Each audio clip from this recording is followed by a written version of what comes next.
Olá, doutora. Boa Ei, noite. bom, boa noite. Um prazer ter a senhora aqui com a gente. Vai ser muito.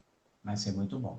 Ô, gente, só antes, né, da senhora falar, também é um prazer, viu, doutor, estar aqui falando com a senhora, uma honra para nós.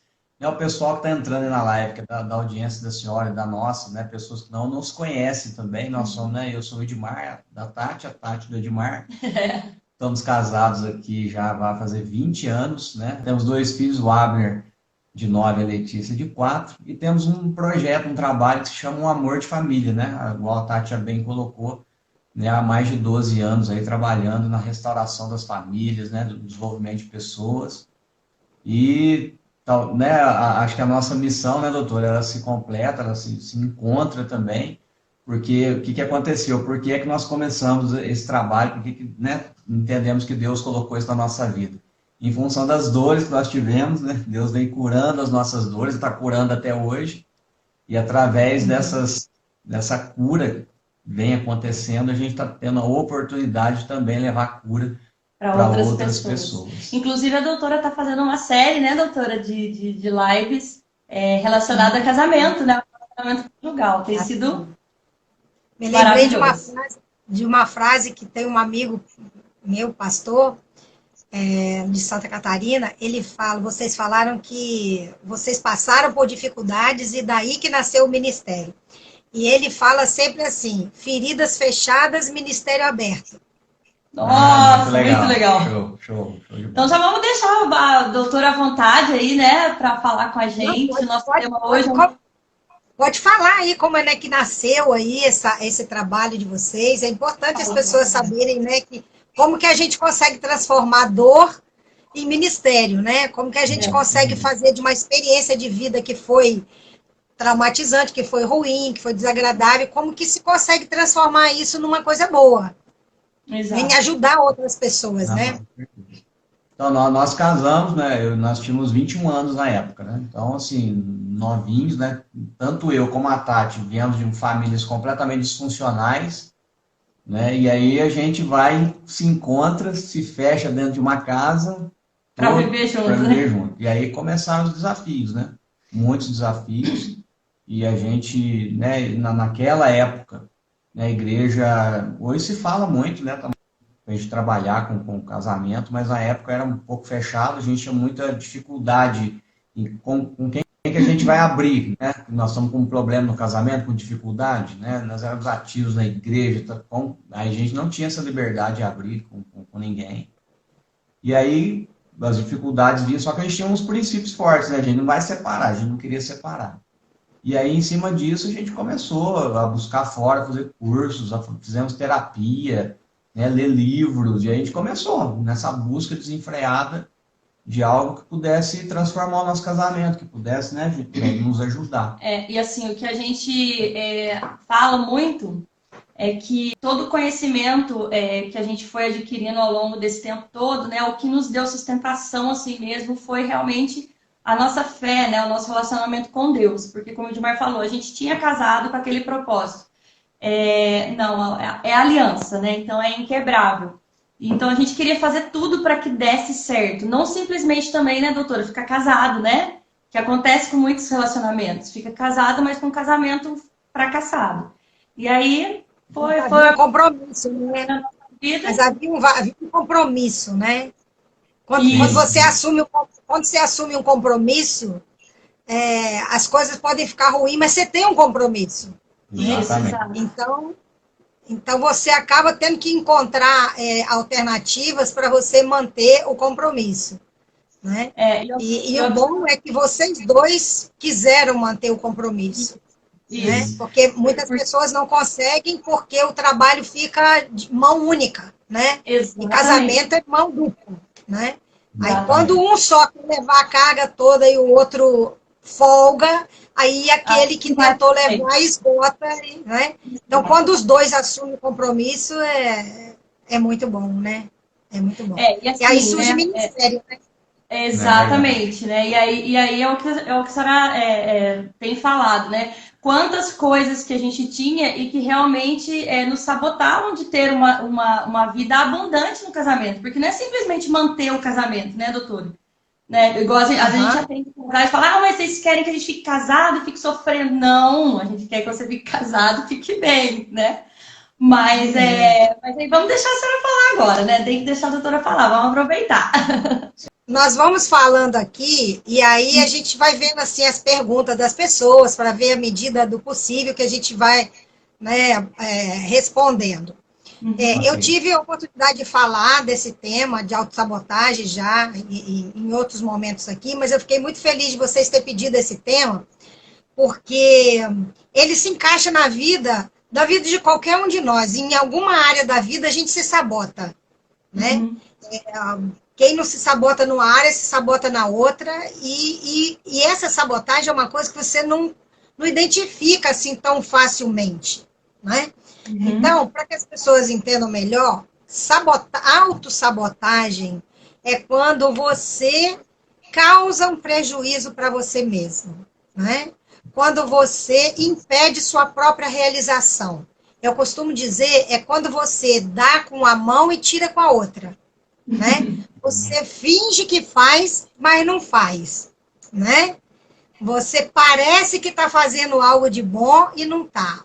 Ou então, você precisa fazer algo, mas você vai procrastinando, você vai empurrando com a barriga, você vai arrumando um monte de desculpas para você, para dizer que não deu por causa disso, não deu por causa daquilo, não fiz porque não foi a vontade de Deus, né? Tem gente que bota na conta de Deus essa história que É fica, né? verdade, é verdade. Se Essa é segura famosa. se segura na vontade de Deus, mas é só um amuleto mesmo, uma muleta mesmo, né? Então, é bom falar disso, porque para que as pessoas possam começar a se identificar. Eu espero que, à medida que eu for contando os casos aqui, as pessoas possam ir se identificando e reconhecendo, né, o que pode acontecer, o que pode estar acontecendo com ela, né? Uhum. Eu me lembro de uma história, eu nem contei da outra vez, mas eu me lembro de uma história de uma moça que uma vez me procurou e ela era muito obesa, só que era uma obesidade mesmo exagerada. E quando ela me procurou, ela estava querendo alguma técnica de determinação, Uhum. porque ela fazia uma dieta, a dieta funcionava. Quando começava a ter um bom resultado, ela largava. Então, sabotagem é mais ou menos uma coisa assim, né? Você se empenha para fazer uma coisa, quando você está perto de resolver aquilo, de concretizar aquilo, você dá um jeito de impedir o seu processo, aí você volta. E aí, quando você recua, você fica tão triste com você mesmo, não é? Você se sente tão incapaz que aí você chuta o balde e afunda mesmo no problema, né? Mas esse caso foi um caso interessante porque essa moça tinha feito todo tipo de tentativa com e exercícios e tratamento. E a verdade que aconteceu com ela é que demorou um pouquinho para a gente descobrir, né? Porque eu tive que. O trabalho de psicólogo é igual de detetive, né? A gente fica procurando pistas para investigar, né? Até chegar, ou encontrar coisas que nem a pessoa sabe para te contar, né? Então, ela não conhece aquela história, então você tem que descobrir uma coisa que nem ela consegue te dizer. Mas a história dela é que quando era pequena, desde os 5 anos de idade, ela começou a ser abusada sexualmente, né? Olha. E abusada pelo avô, abusada por pessoas da família, né? E pessoas muito próximas. E aí, aquilo foi um processo que não foi uma vez ou duas, foi acontecendo no desenvolver da vida dela, da infância dela inteira, né? Só que quando chegou, e ela era muito bonita, ela era uma menina lourinha, cabelo cacheado, chamava muita atenção das pessoas. E aí, quando chegou na adolescência, o corpo dela começou a se definir como um corpo de mulher. E ela já tinha na mente dela uma crença de que ela chamava atenção porque era bonita. Olha só. Então, quando ela ficou adolescente, que ela começou a definir o corpo, aí a preocupação dela aumentou em relação a chamar a atenção das pessoas, né? E foi aí que ela começou a engordar. Mas o interessante é que é um mecanismo de defesa, não é? Seu inconsciente, e você não tem noção de que está fazendo isso. Você não sabe que está fazendo isso, né? Programado. Então, exatamente. Então, ela só conseguiu entender o que estava acontecendo, ela só conseguiu realmente começar um tratamento e fazer aquilo ali valer, né? Quando ela entendeu contra o que ela estava lutando. Ela estava se defendendo de um abuso com um artifício que ela não tinha necessidade dele, né? Porque é isso que acontece. A pessoa se defende porque é uma defesa infantil, né? Quando criança, ela não tinha autonomia, ela não tinha força, ela não tinha autoridade, ela não tinha maturidade para se defender, não é? Então, o mecanismo de defesa foi um mecanismo infantilizado, porque ela cresceu, ela podia dizer não, não é? Se por acaso ela sofresse algum assédio, ela podia reagir, mas como isso é inconsciente, a pessoa não tem noção disso. Por isso que é importante conhecer, autoconhecimento. Jesus falou, né? Conhecereis a verdade vos libertará. Então, quanto mais você conhece, mais você confronta a sua mente para que você possa despertar daquele mecanismo que, no fundo, não te protege, ele só te prejudica. Exatamente. Né? A intenção é proteger, mas não te protege. Pode falar. A senhora falando isso, me veio assim à mente. No caso, quando, nesse caso dela, ela trouxe um benefício, assim, uma falsa proteção, de alguma forma, assim, é descaradamente negativo, vamos dizer assim. Mas existe, doutor, alguma outra forma, por exemplo, uma coisa que aparentemente é saudável, mas que na verdade também é uma sabotagem? Tipo, Sim. Não sei, um perfeccionismo, por exemplo, pode ser sabotagem? Pode, se esse perfeccionismo ele te impedir de realizar alguma coisa, né? Eu tratei uma vez de um rapaz que ele foi criado com um pai super exigente. O pai dele, ele tentava muito agradar o pai. E tudo que o pai era marceneiro, ele ficava na oficina do pai tentando fazer alguma coisa para mostrar, para dizer que estava gostando das mesmas coisas que o pai, ele queria a aprovação do pai o tempo todo. Só que esse pai era muito negligente, ele não era uma pessoa saudável emocionalmente. Então, tudo que esse menino mostrava para o pai dele falava assim, não tá bom, pode ser melhor. Nunca fazia um elogio, sempre dizia, isso pode ser melhor. Então, ele cresceu, ele estudou, ele era um cara inteligente, e ele se formou na profissão dele, só que ele teve a oportunidade de abrir um escritório para trabalhar dentro da profissão dele, e ele não fez isso, ele dava aula para o 2º grau, porque ele dizia que ele precisava fazer uma pós-graduação, depois um mestrado, depois um doutorado. Então, ele tinha na mente dele uma ideia de perfeição, né? E não era uma ideia de perfeição positiva, porque melhorar, a gente tem que melhorar a vida inteira. Sim. Só que esse perfeccionismo bloqueava ele, né? Impedia ele de fazer aquilo que ele precisava. Então, quando uma ação sua impede você de realizar, ela te sabota, ela te bloqueia, isso é sabotagem. Mesmo que ela pareça ser uma coisa boa, como a questão da perfeição, né? Ele não estava no trabalho se aperfeiçoando. Se ele tivesse aceitado o trabalho dele de acordo com a capacidade dele e dali ele fosse se aperfeiçoando, essa desejo de perfeição é positivo. Mas quando ele impede você de fazer alguma coisa porque você precisa ser aprovado, né? Então ele paralisa você. Essa paralisação é a sabotagem, né? E isso acontece Isso acontece em tudo, com todas as áreas da vida da gente, né? E é muito interessante como que eu acompanhei pessoas que se sabotavam na área financeira. Nossa, né? Deve acontecer bastante. Muitas pessoas se sabotam na área financeira. Elas falam que trabalham demais, que faz, né, que há muito tempo, que investe muito no trabalho e nunca consegue nada na vida.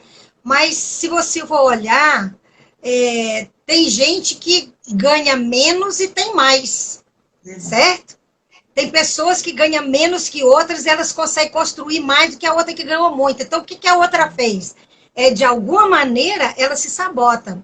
Eu lembro de uma moça que ela era toda atolada com cartão de crédito. Todos os cartões, tenho percebido isso alguém passou uma mensagem aqui. Tinha uma moça que ela tinha vários cartões de créditos, né? E todos eles com dívida. E ela chegava no trabalho dela sempre desesperada, sempre nervosa, sempre estressada, porque ela não sabia o que ela ia fazer para pagar tanta dívida. E ela tinha um amigo do trabalho que era muito bom em questão de contabilidade e ofereceu ajuda para ela. Falou assim, olha, deixa eu ajudar você, que eu te prometo que eu sei o que você ganha. Eu tenho certeza que em 6 meses eu coloco a tua vida em ordem. Mas você vai ter que me dar o seu dinheiro, confiar em mim, me dar as suas contas, me dar o seu cartão de crédito. Você não vai faltar nada para você, mas eu vou administrar seu dinheiro. E ela entregou tudo, era uma pessoa de muita confiança dela. Ela entregou tudo. Primeira coisa que ele fez, quebrou todos os cartões. Ela não ficou com nenhum. Ele fazia que nem pai mesmo. Dava o dinheiro certinho, porque ela precisava para o dia. Ele administrou. Eu sei que em 6 meses ele botou a vida dela em ordem. Ela não tinha uma dívida e tinha dinheiro guardado. Só que ele achou que aquilo ia trazer paz para ela. Com 3 meses, ela estava devendo tudo de novo. Ai, meu pai. E sabe por quê? Porque a sabotagem, nesse caso, acontece por causa do padrão que a pessoa viveu.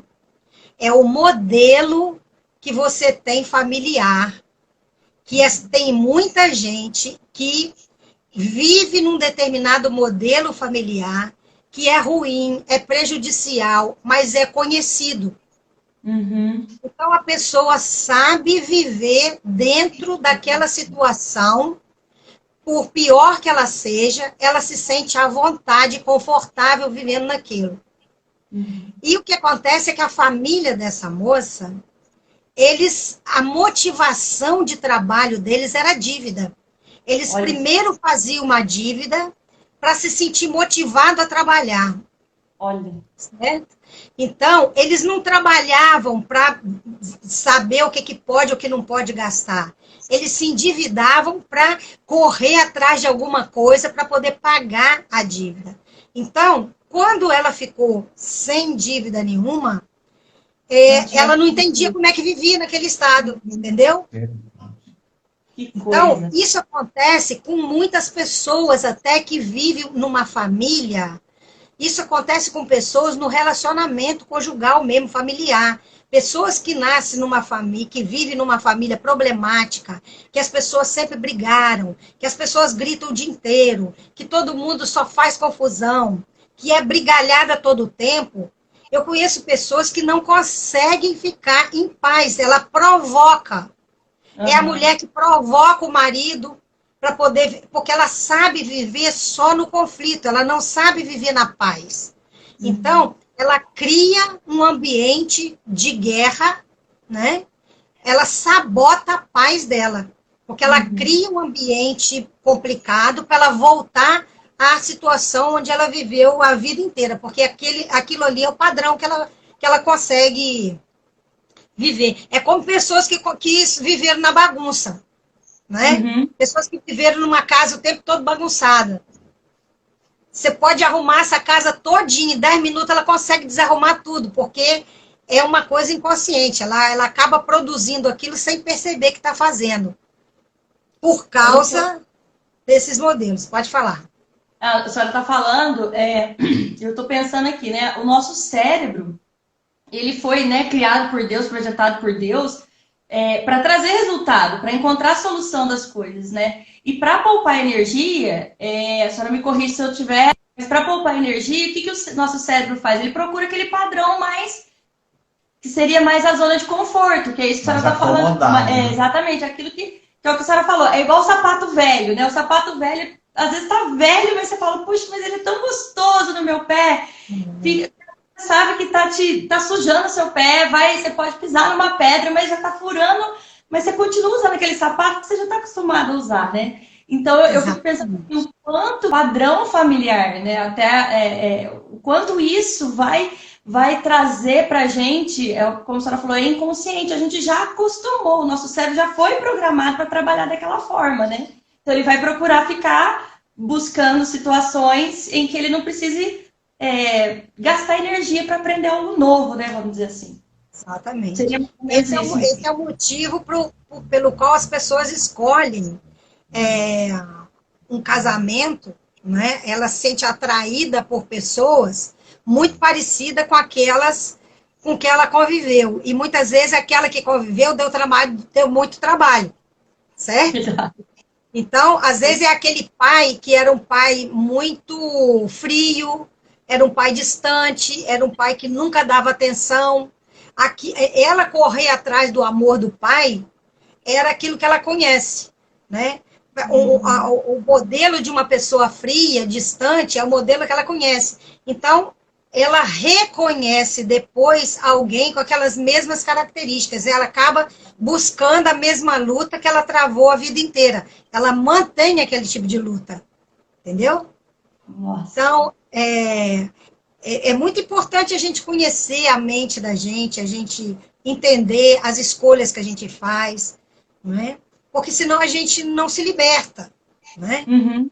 E é muito comum a gente encontrar pessoas que falam assim, nossa, tem gente que põe na cabeça assim, eu preciso chegar no final do mês e pagar todas as minhas contas, né? O que eu mais quero é conseguir pagar minhas dívidas. O que eu mais quero é pagar tudo que eu devo. Isso é um perigo, você sabe por quê?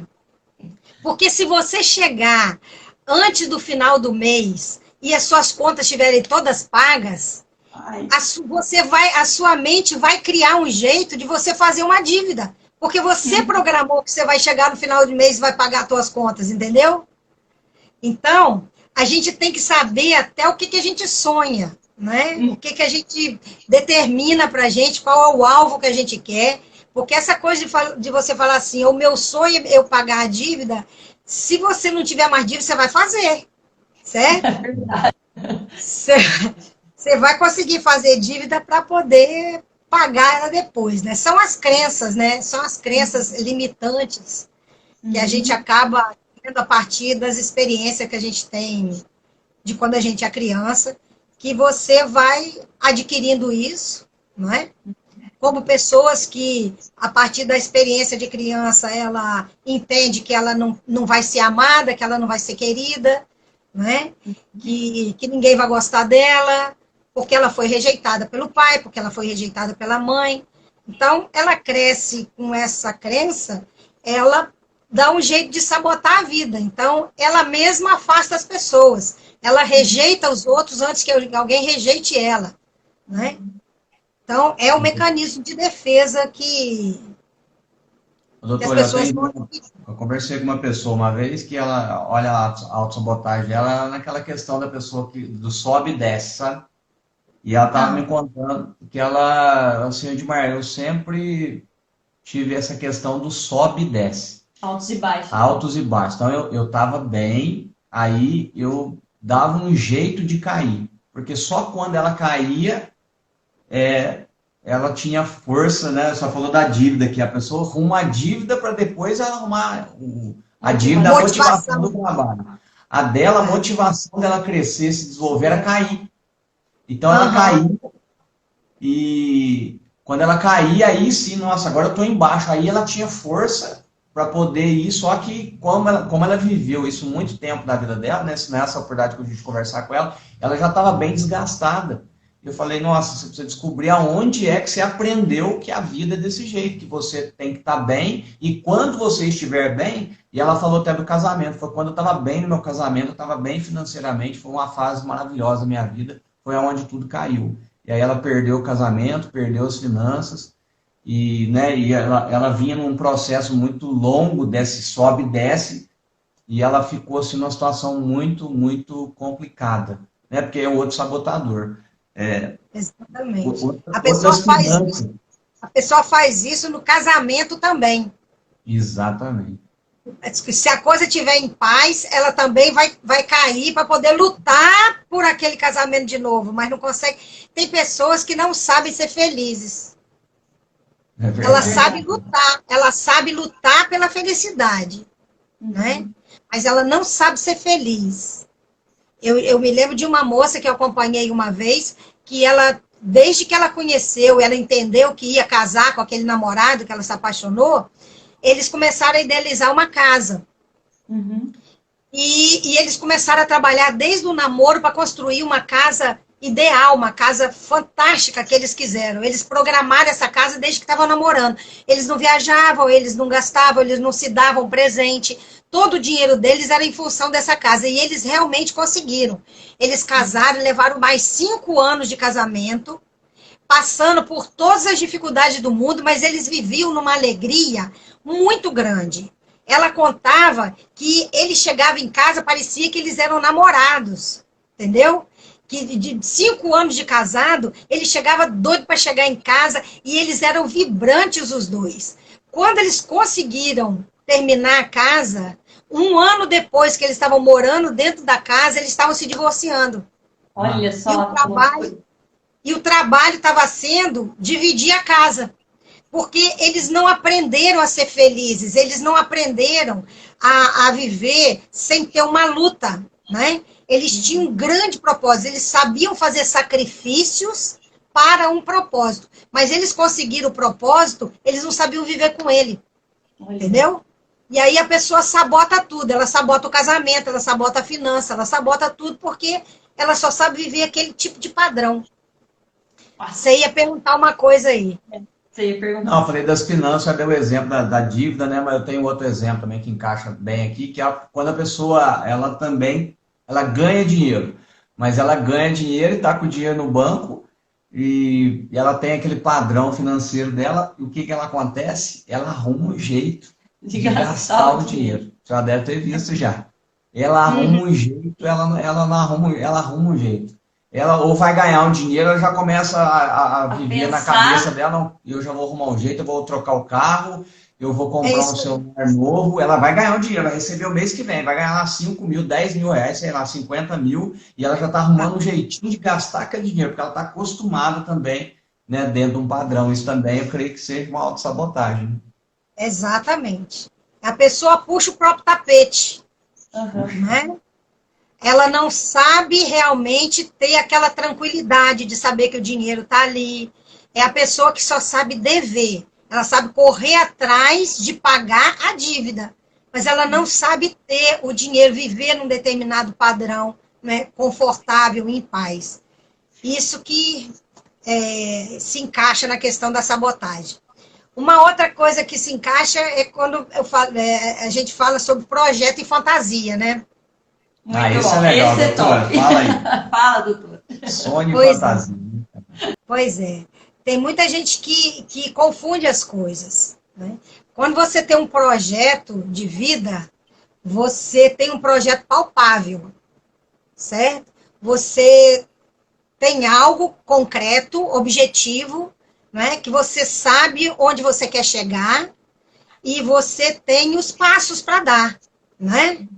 Você quer construir uma casa, você pode construir uma casa de 3 quartos, você fez aquele padrão, você sabe que você vai começar tal dia, não é isso? É como a Bíblia fala, não comece sem que você saiba que vai levar até o fim, né? Então você tem aquele projeto é palpável. Ele não é simplesmente uma coisa que está na tua cabeça, né? Ou mesmo que seja uma viagem. né? Você não tá desenhado, mas você tem o plano dela, você sabe que dia que você vai, você sabe que você tem o dinheiro para ir até tal lugar. Você não vai sonhar que você vai dar uma volta ao mundo se você só tem dinheiro para ir no Paraguai, certo? Uhum. Então, você põe o pé no chão. Agora, isso é projeto. Fantasia é quando você fica criando um filme na sua cabeça para convencer você mesmo que você tem um projeto de vida. É a pessoa que quer dizer para ela mesma que ela é uma pessoa determinada, que ela quer algo, que ela deseja alguma coisa, que ela vai chegar em algum lugar, que ela tem expectativa na vida. Só que, no fundo, como diz, é só que não, né? Só que não. Porque é tudo muito fantasioso. E, na verdade, a pessoa, quem fantasia ao invés de planejar, como sabotagem, ela está sempre fazendo uma coisa bem distante daquilo que ela pode alcançar. Porque se ela fizer uma coisa que ela pode alcançar, deixou de ser fantasia. É né? verdade. Então, ela sempre tem que criar algo que ela não possa atingir. Né? Olha, eu já vi pessoas brigando, família brigando, para dividir o dinheiro da loteria que ninguém nem joga. Nossa, que nem joga. Nem joga. Mas as pessoas ficam assim, não, quando eu ganhar na loteria, eu vou dar tantos milhões para você, eu vou dar uma casa para você. Aí o outro falou assim, que? Você vai dar uma casa para ele, vai dar não sei o que para mim? E as pessoas começam a discutir, só que é uma família que nunca jogou na loteria, nem acha que está certo jogar na loteria, entendeu? Mas ao invés de planejar alguma coisa que possa concretizar, fica fantasiando coisas que jamais vão fazer, né? Uhum. Como o caso de eu gosto de dar esse exemplo, porque é bem concreto, da moça que dizia que Deus tinha dado para ela uma visão, que Deus tinha prometido para ela que ela seria dona de um salão de cabeleireiro, porque era uma coisa que ela queria muito, né? Uhum. E ela falava como que seria o salão dela. Todo espelhado, com não sei o que sofisticado, que tinha uma sala muito alta, e ela planejava aquilo tudo. Quer dizer, ela sonhava aquilo tudo há anos. Mas você pergunta para ela assim, que pesquisa você já fez para administrar o seu salão? Não, eu não fiz nenhuma. Quantos cursos você já fez para pintar cabelo, para poder saber, até para mandar, você tem que saber, né? Uhum. E vai que você não consiga um profissional, você tem que saber como é que corta, como é que pinta, como é que maqueia as pessoas, você já fez? Não, eu não fiz nenhum. Então, é aquela pessoa que tem que estar 20 anos esperando uma promessa que Deus vai trazer, só que Deus não vai trazer, né? Porque essa pessoa não prepara, não é? Isso é sabotagem. Você acreditar em algo, olha, às vezes, não quer dizer que Deus não possa prometer. Claro que ele pode, certo? Mas ele também espera uma atitude da gente. Eu conheço uma pessoa, uma irmãzinha de oração, que eu conheci alguns anos atrás, que um dia uma profeta entregou para ela uma promessa de Deus. E disse para ela, Deus mandou dizer para você que vai te levar para os Estados Unidos. Ela é uma pessoa simples. Deus mandou dizer para você que vai te levar para os Estados Unidos, porque tem uma missão para você cumprir 30 dias lá. A primeira coisa que aquela mulher fez foi providenciar documento, providenciou passaporte, arrumou uma mala emprestada, pegou roupas emprestadas, arrumou uma mala e botou na sala dela. Ela levou 3 meses para se organizar. E ela realmente se organizou porque ela tomou posse da palavra. Quer dizer, para ela, que era uma pessoa simples, ir pregar nos Estados Unidos era uma coisa que parecia uma fantasia, mas foi uma promessa de Deus. Mas ela acreditou nessa promessa, entendeu? Então, se ela não acredita e não faz nada, nem Deus pode cumprir a promessa. Certo? 3 meses depois, quando estava tudo certinho, tudo prontinho, um empresário chegou na porta da casa dela de manhã, um carrão sofisticado, buzinou, ela foi, atendeu, ele falou assim, olha, eu estou procurando a dona fulana de tal, e falou o nome dela. Ela falou, sou eu. Aí ele falou assim, olha, não me pergunte nada, porque eu não sei explicar. A única coisa que eu sei é que essa noite eu tive um sonho e Deus falou para mim no sonho o seu nome, o seu endereço e mandou te entregar esse envelope. Eram os dólares que ela precisava para comprar passagem e ficar 30 dias nos Estados Unidos. Então, Deus pode cumprir uma palavra assim, que parece uma coisa fantasiosa? Ele pode, mas ele vai esperar você dar um passo de fé, certo? Então, é aquela coisa, pisa na água primeiro, que o rio vai abrir, certo? Mas primeiro você põe o pé na água, né? Senão, você fica fantasiando. Pode falar. Na hora que você está falando, eu lembrei do texto, né, de Tiago, que fala que, olha, me mostra a sua fé sem obras, que eu com as minhas obras vou te mostrar a minha fé. Né? Porque a fé sem obras, ela é morta, né? Então, Deus realmente, ele pode prometer, mas tem a nossa parte, né? Ele conta, ele espera, até porque nós somos imagem e semelhança dele. Se ele é alguém, né? Se ele é um ser totalmente ativo, totalmente, né, produtivo em tudo que ele faz, ele tem assertividade, tem produtividade, né? Deus é perfeito e maravilhoso, ele quer que nós caminhemos nessa direção também, né? Exatamente. Exatamente. Doutora, pode falar. Porque a senhora, né, tem aquele livro, né, O Poder da Palavra dos Pais, que é um livro que a gente recomenda, depois só pode falar aí com o pessoal. E eu queria que a senhora fizesse um link aí, né, da palavra dos pais, da posição, né, da atuação dos pais na vida dos filhos. O livro é esse aqui. O livro aí, gente. Isso. O Poder da Palavra dos Pais, tá? A editora Agnes, se alguém quiser, e esse é o Revendo Caminhos. E nesse aqui eu falo da autossabotagem. Né? Show de... Revendo Caminhos.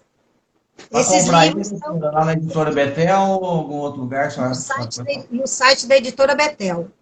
Né? Ok. É que eu ia falar para a senhora linkar, né? O quanto que fez diferença para a gente as crenças que a gente adquiriu na nossa infância, né? Da nossa família de origem, e o quanto agora hoje a gente pode também trabalhar para que a gente não fortaleça mais essa autossabotagem, né? Por causa de crenças limitantes, mas pelo contrário, né? Traga crenças fortalecedoras, né? Crenças saudáveis para os nossos filhos, né? Para essa geração.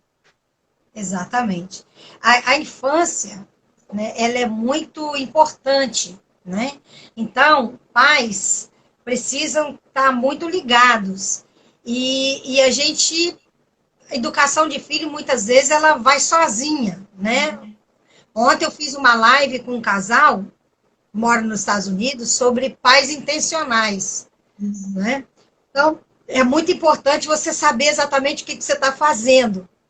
E tem coisas que, às vezes, foge da sua percepção. Eu acompanhei um rapaz, né, que me procurou uma vez, ele largou a faculdade 6 meses antes de se formar, faltando um período só. Né? E isso é sabotagem, porque não tinha nenhuma explicação plausível. Né? Mas a questão dele foi algo que difícil, às vezes, para um pai perceber que aquilo ali podia estar afetando. Por isso que a gente tem que conhecer muito bem cada criança. Porque o que funciona para um não funciona para o outro. Esse rapaz, o pai dele, era um homem assim extremamente bem-sucedido, muito inteligente e muito querido na cidade. Era uma cidade do interior, era um homem que tinha uma projeção dentro da cidade, era um homem muito admirado. E desde que esse menino era pequeno, esse rapaz era pequeno, ele percebia a admiração que as pessoas tinham do pai dele. E o pai dele dizia para ele assim, você vai crescer e vai ser muito melhor do que eu. Então ele ouviu isso desde pequeno do pai, que ele ia crescer e ia ser muito melhor que o pai. E ele sentia que essa era a expectativa das pessoas, que ele fosse muito melhor que o pai. Só que ele achava o pai dele um gênio. Nossa. Então, o terror da vida dele era aquela expectativa. A expectativa que as pessoas tinham em relação a ele. Então, Quando faltava 6 meses para ele terminar a faculdade, ele largou e foi procurar um emprego banal, mais simples possível. Um cara que tinha tudo para ser muito competente, para ser muito bem-sucedido na vida, mas ele quebrou a expectativa de todo mundo pelo pânico que deu dele não corresponder àquele desejo do pai dele ser superior ao pai, entendeu? Então, às vezes, as pessoas se sabotam por causa do medo da responsabilidade, entendeu? O medo de não ser capaz de corresponder àquilo que aquela posição exige dela, né? Corresponder à expectativa que alguém tem dela. É o medo de não ser suficiente para aquilo que alguém projetou na vida dela, né? Aí ela acaba se sabotando, né? Outras se sabotam, assim, culpando alguém. Ah, eu não cresço porque o meu marido não me apoia. Eu não cresço porque eu tenho que esperar meus filhos crescerem para depois eu fazer alguma coisa. Eu não faço isso porque eu nunca tive ninguém que me apoiasse. Olha, uma pessoa, quando ela quer crescer, ninguém pede, né? De forma alguma. Eu conheço pessoas que elas não fazem o mínimo movimento na vida porque são extremamente acomodadas. Enquanto outras, conheço um jovem que ele acordava assim, 4 horas da manhã, 5 horas ele estava dentro de um trem. Pegava 2 trens para poder ir para o trabalho. Do trabalho ele ia para a faculdade, entendeu? Hoje ele é promotor, ganha muito bem. Mas o cara tinha um sonho. E o sonho dele era o grande motivador. Mas é o cara que nunca se sabotava. Não era uma fantasia, era um sonho, né? E ele foi para ações concretas ali para realizar. Enquanto tem outras pessoas que têm todo o amparo, todo o apoio para estudar, não precisa trabalhar, e essas pessoas se sabotam porque elas não acreditam nelas mesmas, ou por comodismo. Porque acostumaram com uma vida folgada, com uma vida... Isso, quando você falou da importância dos pais, né, da educação, isso é muito importante, a gente preparar filhos desde pequeno para não serem folgados, né? Às vezes, a nossa educação, muitas vezes, ela é aquela educação para você dar tanto amparo, você dar tudo prontinho na mão, você não deixar que a pessoa lute por coisa nenhuma. Quando ela cresce, ela tem 35 anos com a cabeça de 10, entendeu? Achando que alguém tem que dar ainda de mão beijada, que alguém tem que patrocinar, que alguém tem que favorecer. Aí, se não dá certo, ela sempre está culpando alguém. Mas é aquela pessoa que não aprendeu desde cedo a ter responsabilidade, né? E isso, muitas vezes, a gente faz enquanto pai, enquanto mãe, enquanto avó, né? Favorece demais uma criança, protege demais, facilita demais a vida para ela. Então, a mínima dificuldade que ela tem na vida, ela prefere recuar e voltar ao comodismo, porque a mente dela não foi forçada a superar limites. Ela sempre fica, não consigo. Eu não posso, eu não sei, eu não dou conta, né? Então, a gente precisa dar apoio a uma criança, a gente precisa sustentar emocionalmente, mas a gente precisa deixar que elas também aprendam a galgar, né, dentro do limite da idade delas, mas elas lutarem com responsabilidade, né, gradativa à idade, mas saber que a vida, como diz aquele livro, não tem almoço grátis. Né? Então, tudo tem um custo, né? Não, com certeza. Doutora, maravilha. Nós estamos falando, né? Você está falando dos pais e dessa importância de falar com os filhos, para eles ensinar os filhos a ter autonomia, justamente para eles começarem a galgar e a romper, né, barreiras, para não ficar aprisionada dentro dos padrões. Nós falamos que vários padrões, esses padrões, na realidade, sabotam as pessoas. Eu tenho certeza que tem muita gente nos vendo nessa live, né, que deve estar dentro de um padrão que tem sabotado essa pessoa. Agora, a pergunta que eu faço para a senhora, a pessoa está nesse padrão, está se sabotando, tem condição de sair desse lugar? O que a senhora fala? Que sim. Então, é lógico que tem. Desde o momento que você consegue entender o que você está falando. Porque a sabotagem, ela pode acontecer porque você não sabe que está fazendo isso, certo? É um mecanismo de defesa, né, de deixar você no lugar confortável, mas se você busca entender isso, saber qual é a razão disso, quando você consegue compreender o que está acontecendo, aí você pode fazer uma escolha. Aí você tem a responsabilidade de escolher, não é? E entender que você tem capacidade, você não precisa dessa defesa. Você é capaz de subir de nível, você não precisa ficar naquele nível de infantilidade, certo?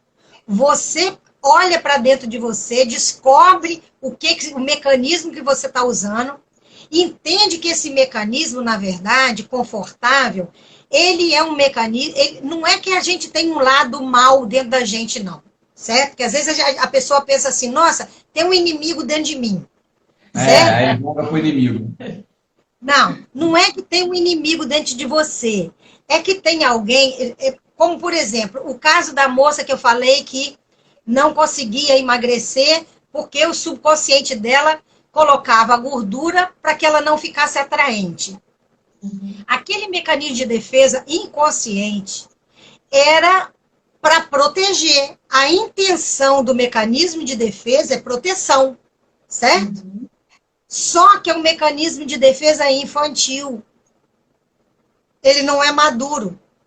Aí, quando você percebe o que está fazendo, você começa a olhar a situação e entender. Eu não sou criança. Então, eu não preciso desse mecanismo de defesa. Certo? Eu posso me defender de outra forma. Você descobre que você gasta todo o seu dinheiro porque você tem um padrão.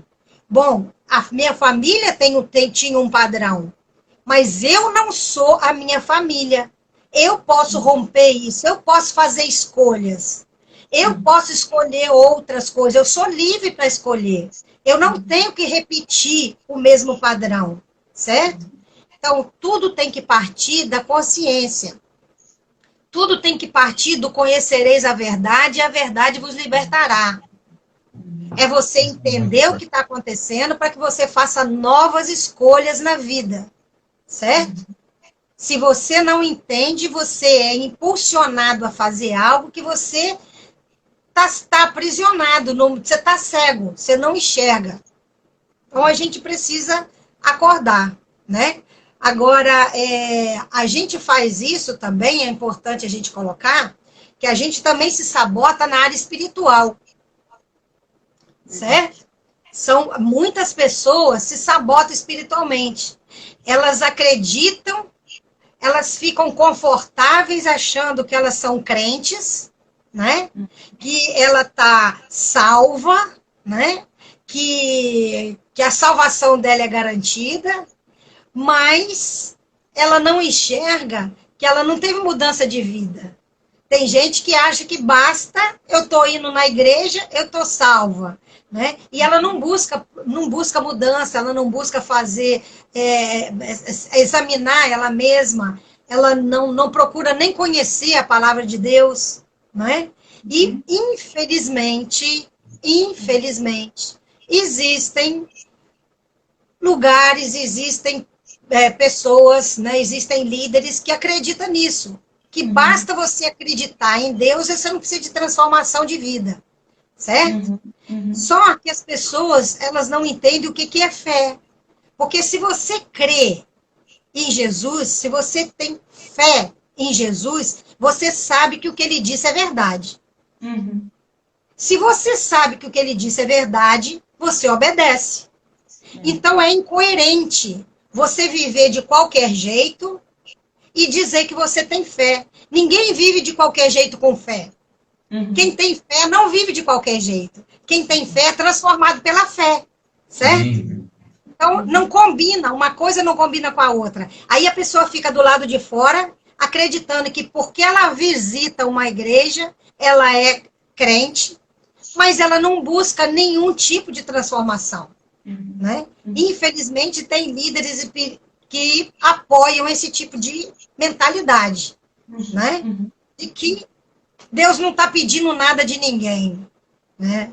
Eu acho isso muito desmerecer a graça de Deus, é desmerecer demais tudo que Jesus fez.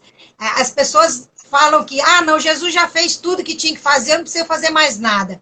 Se você realmente é comovido com tudo que Jesus fez, você vai querer ser uma pessoa igual a ele, certo? Exatamente. Você vai querer ser uma pessoa parecida com ele, porque esse é o alvo, não é?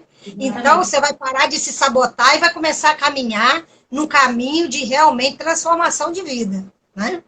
Doutora, até porque Jesus, né, com a própria boca dele falou que ele veio para nos dar vida, mas não é só uma vida, é uma vida com abundância, é uma vida com excelência, é uma vida extraordinária, é uma vida que nasceu, né, que nasceu no coração de Deus. Não é uma vida. Quando ele fala, por exemplo, eu vim para vocês, a paz que eu dou não é a paz que o mundo dá, é uma paz diferente. Então, quer dizer, tudo que Deus, né, o projeto de Deus para nós original é de que realmente a nossa vida seja transformada, né, a dia, para que a gente chegue num nível, né, como o Paulo diz também na Bíblia, né, que a gente seja transformado paulatinamente, dia após dia a gente está sendo transformado. E as pessoas às vezes ficam nessa conformidade, né, como a senhora falou aí, achando assim, tá tudo bem, meu nome já está lá no livro da vida, já estou feliz. E está deixando de viver o extraordinário de Deus aqui. Porque lá no céu, a gente, um dia conversando com um pastor amigo nosso, pastor Urânio, e ele fez uma colocação muito interessante, que realmente não aqui é um lugar de viver a abundância e o extraordinário, porque lá já é tudo perfeito, né? Lá no céu, lá na vida, tudo perfeito. Aqui a gente tem o que fazer, né? Lá já está pronto. Lá já está pronto. Então, muito bom. Doutora, o papo está ótimo, mas o tempo está acabando, né? Deu uma hora aqui, gente. Nossa, pai. Mas assim, a gente agradece demais, a senhora, foi uma honra para nós estar aqui. Muito né? bom. Vamos deixar a senhora fazer as considerações finais aí, mas que alegria, viu? Conversar com a senhora, muito gostoso. A gente espera ter outras oportunidades aí de estar junto. Se Deus quiser. Assuntos relacionados à família. E é isso. Pode ir as considerações finais da senhora aí. Se Deus quiser. Bom, para os seus seguidores aí, eu quero convidar vocês para entrarem lá, seguirem lá no Instagram, Elizabeth C. Pimentel. E eu tenho um canal no YouTube, as mensagens da série de relacionamento conjugal já foram dois capítulos já para o YouTube, né? Aí eu vou mandando 2 por semana. E tem vários outros, né? Agora eu vou começar uma outra série na segunda-feira, é de segunda a quinta, às 9 da noite. Né? Nos outros dias eu vou fazendo essas lives compartilhadas, assim, com outras pessoas, né? Que também é bem muito bom, muito interessante também. E foi muito bom estar com vocês, e eu quero desejar a todos vocês que estão aí, que vocês tenham um ótimo crescimento. A gente está vivendo um tempo de muitas dificuldades, muitas tribulações. A gente precisa ficar muito acordado. Não é ficar vendo notícia ruim o tempo todo para ficar desesperado com medo, não. Mas a gente precisa ficar ligado com as coisas que estão acontecendo no mundo para que a gente possa prever os passos que serão dados, né, em relação ao que já foi feito em outras partes do mundo e que vão começar a fazer aqui, que já começaram, para a gente estar ligado, a gente não cair em nenhuma armadilha, para a gente estar mantido firme ali na presença de Deus, porque esse é o tempo que a Bíblia diz que o amor de muitos vai esfriar, mas aquele que perseverar até o fim será salvo. Então, a gente tem que manter a posição daquele que realmente vai perseverar até o final. Não vamos desistir por pressão externa, vamos manter firme, porque Deus tem um propósito para a nossa vida, e a vida da gente está nas mãos dele, né? De que vale ganhar o mundo inteiro e a gente perder a alma. Então, vamos pensar, né? Eu tenho uma frase do C.S. Lewis que ele fala assim, pense no céu e foque no céu e você terá a terra. Foque na terra e você não vai ter nenhum dos dois. É verdade. Então, se focar aqui, Se botar demais o pé no chão e esquecer do alto, a gente vai perder tudo. Então, vamos ficar firme aí nos propósitos de Deus. Foi uma grande alegria estar com vocês. Deus abençoe. Muito bom. Beijo para vocês, para todos que estiveram aí com a gente até agora. Obrigada, viu, meu? Obrigado pela confiança, obrigado pelo carinho. Deus abençoe.